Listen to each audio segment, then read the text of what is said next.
এবং ভারতের এই যে পরিকল্পিত একটা ষড়যন্ত্র এবং এরকম একটা পরিস্থিতি তৈরি করার যে চেষ্টা, এটার পিছনে হাসিনা কিছুটা দায়ী এবং ভারত পুরোপুরি দায়ী। হাসিনা আর কোনোদিন ফিরে আসতে পারবে না, ফিরে আসার সুযোগ নেই। দেখুন, আওয়ামী লীগের রাজনৈতিক যে ইতিহাস সেটা হচ্ছে গুজবের ইতিহাস। আওয়ামী লীগ বরাবরই গুজব ছড়িয়ে তাদের যে অবৈধ দুঃশাসন, এটা কিন্তু এদেশের জনগণের উপরে তারা এক প্রকারের মানে যাতা করলে পিষ্ট করে দেশের জনগণকে এতদিন তারা দুঃশাসন চালিয়ে আসছে। তবে আজকে আমরা দেখতে পাচ্ছি আওয়ামী লীগ, ছাত্রলীগ, যুবলীগের যে সকল সন্ত্রাসী দেশ ছাড়া ইতিমধ্যে তারা বিতাড়িত হয়েছে, পালিয়ে গেছে। তারা বিদেশের মাটিতে বসে নানা রকম গুজব ছড়াচ্ছে, বিশেষ করে সোশ্যাল মিডিয়ায়। যার মধ্যে অন্যতম হচ্ছে আপনার ছাত্রলীগের সাবেক সাধারণ সম্পাদক সিদ্দিকী নাজমুল আলম। অনেকে তাকে একটা ভিন্ন নামে ডাকেন, যাই হোক আমি সেটা বলতে চাই না। এই সিদ্দিকী নাজমুল আলম সহ অনেকেই বিদেশের মাটিতে বসে তারা নানান রকম বিভ্রান্তিকর তথ্য ছড়াচ্ছেন। উপদেষ্টারা পালিয়ে গেছেন, ডক্টর ইউনূস পদত্যাগ করেছেন, অমুক তমুক ইত্যাদি ইত্যাদি। তো এরকম নানাবিধ তারা বিভ্রান্তিকর তথ্য কিংবা গুজব ছড়িয়ে বাংলাদেশের জনমনে কিছুটা বিভ্রান্তি তৈরির চেষ্টা করছেন, কিন্তু আলটিমেটলি এতে কোনো লাভ হচ্ছে না। আসলে দেখেন, বাংলাদেশ থেকে যেদিন শেখ হাসিনা পালিয়ে গেছে সেদিন থেকেই আওয়ামী রাজনীতির মৃত্যু ঘটেছে বাংলাদেশে। শেখ হাসিনা যদি পালিয়ে না যেতেন তাহলে হয়তোবা আওয়ামী লীগের রাজনীতি টিকে থাকতে পারত, কিন্তু শেখ হাসিনা বাংলাদেশের মাটি থেকে বিতাড়িত কিংবা পালিয়ে যাওয়ার পরপরই তখন থেকেই আওয়ামী রাজনীতির মৃত্যু একবারে চিরতরে হয়ে গেছে। সুতরাং অনেকেই এখন বলার চেষ্টা করছেন শেখ হাসিনা শীঘ্রই ফিরে আসবে, তিনি বীরের বেশে ফিরে আসবে ইত্যাদি ইত্যাদি। কিন্তু পৃথিবীর ইতিহাসে এমন কোন নজির কিংবা এমন কোন ঘটনা নেই যে কোনো ফ্যাসিস্ট স্বৈরাচার পালিয়ে গিয়ে আবার বীরের বেশে ফিরে আসছে। এরকম নজির আপনি কোথাও দেখাতে পারবেন না। সেই জায়গা থেকে হাসিনা আর কোনোদিন ফিরে আসতে পারবে না, ফিরে আসার সুযোগ নেই। এদেশের মানুষ তাকে কোনোদিনই, কোনো কালে, কোনো সময়ে ঢুকতে দেবে না। তাই হাসিনা ফিরে আসবে ইত্যাদি ইত্যাদি যে গুজবগুলো ছড়ানো হচ্ছে, এগুলো স্রেফ প্রোপাগান্ডা। এগুলো ছড়িয়ে তারা জনমনে কিছুটা বিভ্রান্তি তৈরির চেষ্টা করছেন। আজকে দেখেন, ইতিহাস যতটুকু আমরা ঘেটে দেখেছি বা ইতিহাস যতটুকু আমরা অ্যানালাইসিস করি, পৃথিবীতে একটা স্বৈরাচার বা ফ্যাসিস্ট রেজিমের পতনের পরে তার পরপরই আবার সৃষ্টিকর্তা কিংবা মহান আল্লাহ আরেকটা ফ্যাসিস্ট কিংবা স্বৈরাচারকে দেন না বা আগমন ঘটে না। এরকম ইতিহাস কোথাও নেই পৃথিবীর জন্মলগ্ন থেকে এখন পর্যন্ত। ফ্যাসিবাদের পতনে মজলুমরাই দায়িত্ব নিয়েছে, মজলুমরাই ক্ষমতায় আসছে। এরপরে তারপরে হয়তো জনগণের ভুলের কারণে হতে পারে, কিংবা রাজনৈতিক নেতাদের ভুলের কারণে, কিংবা লোভের কারণে সৃষ্টিকর্তা আবারও স্বৈরাচারীর মতো দুঃশাসন চাপিয়ে দেন শিক্ষা নেওয়ার জন্য।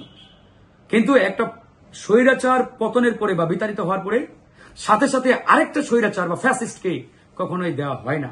এই যে ফ্যাসিস্ট শেখ হাসিনা পালিয়ে যাওয়ার পরপরই বাংলাদেশেও কিন্তু বৃষ্টি হয়েছে। তা আমি মনে করি এটাও আল্লাহ তাআলার পক্ষ থেকে একটা রহমতের বৃষ্টি।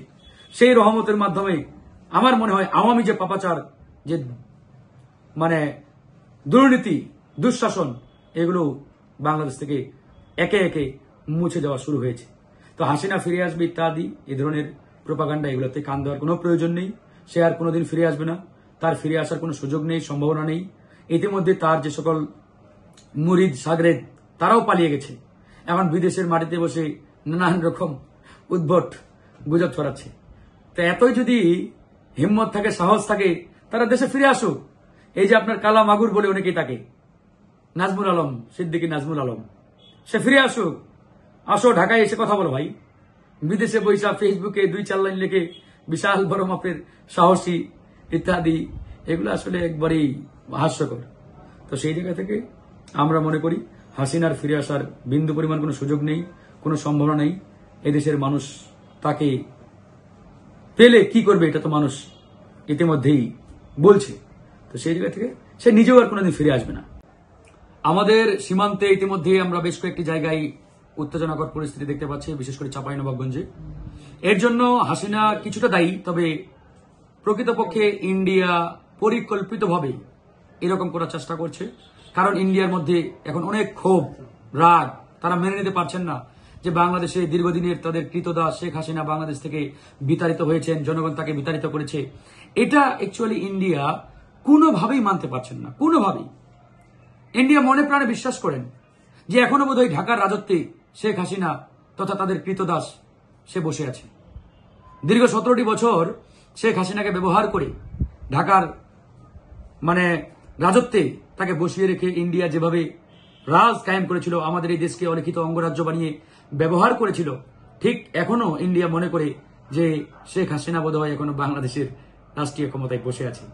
ইন্ডিয়া এটা মেনে নিতে পারছেন না যে বাংলাদেশের জনগণ হাসিনাকে বিতাড়িত করেছে। এখন চাঁপাইনবাবগঞ্জ সীমান্তে যেটা দেখতে পাচ্ছেন যে আমাদের সীমান্তেই তারা পরিকল্পিতভাবে উত্তেজনাকর পরিস্থিতি সৃষ্টি করার চেষ্টা করছে। তবে আশার বাণী যেটা, আমরা আসলে গর্বিত, স্যালুট জানাই আমাদের বীর বিডিআরের দায়িত্ব প্রাপ্ত যে অফিসার যিনি রয়েছেন তাকে এবং তার টিমকে। তারা যে বীরত্বের পরিচয় দিয়েছে, তিনি কিন্তু মিডিয়াতে বলেছেন যে আমি একাই যথেষ্ট, পিলার কিন্তু গাড়তে দেয় না ইন্ডিয়াকে।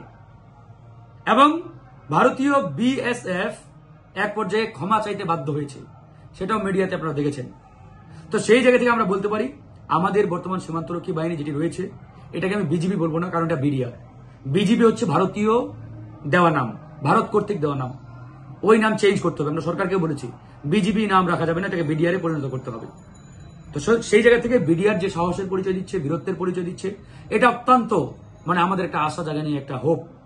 আজকে বিডিআর এর এই বীরত্বে আমরা স্যালুট জানাই তাদের।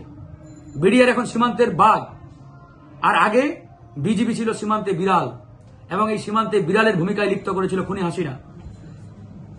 সেই জায়গা থেকে আজকে বিডিআর দায়িত্বশীল ভূমিকা পালন করছে, এবং ভারতের এই যে পরিকল্পিত একটা ষড়যন্ত্র এবং এরকম একটা পরিস্থিতি তৈরি করার যে চেষ্টা, এটার পিছনে হাসিনা কিছুটা দায়ী এবং ভারত পুরোপুরি দায়ী।